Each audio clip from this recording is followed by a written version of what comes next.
அன்பானவர்களே, தினம் ஒரு தூதனுடைய உங்களை சந்திப்பதில் பெருமகிழ்ச்சி. இந்த நாளிலே சங்கீதங்களின் புஸ்தகம் 18 19வது வசனம்.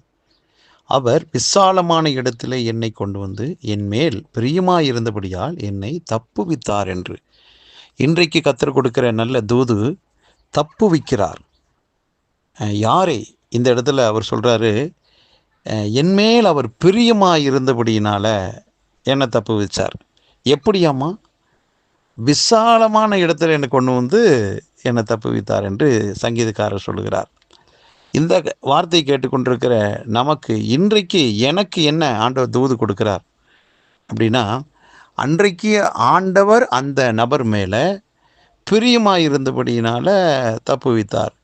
இப்போ என் மேலே, இந்த வார்த்தை கேட்டுக்கொண்டிருக்கிற என் மேலே கர்த்தர் பிரியமாக இருக்கிறாரா என்ற ஒரு கேள்வி எழும்பலாம். இந்த கேள்வி எப்படி வருகிறது என்றால், இந்த கேள்வி உங்களுடைய செயலை வைத்து, உங்களுடைய கிரியைகளை வச்சு நீங்கள் எடுத்துக்கிறீங்க. ஐயோ, நான் தவறான காரியங்களை செய்கிறேன், அதை செய்கிறேன், இதை செய்கிறேன், அப்படி இருக்கும்போது கர்த்தர் என் மேலே பிரியமாக இருப்பாரா என்று உங்களுடைய சுய நீதியை முன்னால் கொண்டு வந்து வைக்க பார்க்குறீங்க. ஆனால் ஆண்டவருடைய வார்த்தையின்படி பார்க்கிற போது கர்த்தர் உங்கள் மேலே பிரியமாக தான் இருக்கிறாரு. ஏன்னா, எப்படி அந்த பிரியத்தை, அந்த அன்பை வெளிப்படுத்தினார், எப்பொழுது வெளிப்படுத்தினார் என்றால் சிலுவையிலே வெளிப்படுத்திட்டார். அருமையானவர்களே, சிலுவையிலே ஆண்டவராகிய இயேசு கிறிஸ்து நம்முடைய பாவங்கள் எல்லாவற்றையும் மன்னிச்சிட்டார். நம்முடைய மீறுதல்கள், அக்கிரமங்கள், அநியாயங்களுக்கு நாம் பெற வேண்டிய தண்டனை அவர் ஏற்றுக்கொண்டார். காரணம் என்ன? அவர் ஏன் அந்த பாரத்தை சுமக்கிறேன்னா, உங்கள் மேலே என் மேலே கர்த்தர் பிரியமாக இருந்தபடியினால்தான், அன்பாக இருந்தபடியினால்தான் நம்ம மேலே விழுந்த அத்தனை தண்டனைகளையும் அவர் ஏற்றுக்கொண்டு நம்மளை விடுவித்தார். அன்றைக்கு தேவ மனுஷனை, சங்கீதக்காரனை விசாலமான இடத்துல கொண்டு வந்து அவர் வச்சார்னா, இன்னைக்கு கர்த்தர் நம்ம மேல் அன்பாக இருந்தபடியினால் ஆண்டவர் உன்னதத்தில் அவரோடு கூட உட்கார வச்சு நம்மை அழகு பார்க்கிறாராம். ஆகவே பிரியமானவர்களே, இந்த வார்த்தை கேட்டுக்கொண்டிருக்கிற உங்கள் மேலே கர்த்தர் மிகவும் அன்பாக இருக்கிறார். அன்பாக இருக்கிறபடினால் நீங்கள் இன்னைக்கு இருக்கிற நிலையில் இருக்க மாட்டீங்க. உயர்ந்த இடத்துல சீக்கிரமாக நீங்கள் வருவீங்க. உங்கள் எல்லைகள் விரிவடையும். உங்கள் பிஸ்னஸ் நாளுக்கு நாள் நல்ல டெவலப் ஆகும், நல்ல முன்னேற்றமான பாதையில் போகும். நீங்கள் ஏறெடுத்து வைக்கிற ஒவ்வொரு விஷயத்திலுமே கர்த்தருடைய நாம மகிமைக்காக நீங்கள் விருத்தி அடைவதை மற்ற மக்கள்கள் காண்பார்கள்.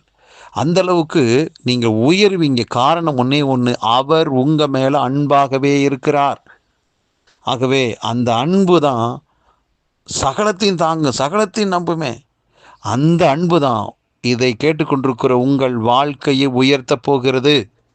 ஆகவே நான் விழுந்து விடுவேனோ, நான் இந்த வியாதியில் மரித்து விடுவேனோ, அல்லது இந்த பிஸ்னஸில் நஷ்டமாக வருது, அவ்வளோதானா, முடிஞ்சு போயிடுமா, என் ஊழியத்துக்கு ஒரு முற்றுப்புள்ளி வைக்கப்பட்டுருமா, ஆத்துமாக்களில் பெருசாக நான் சம்பாதிக்க முடியலையே என்று பல விதங்களிலே, பலவிதமான கோணங்களில் சிந்தித்து கொண்டிருக்கிற அருமையான தேவ பிள்ளைகளாகிய நாம் கவலைப்பட வேண்டிய அவசியம் இல்லை.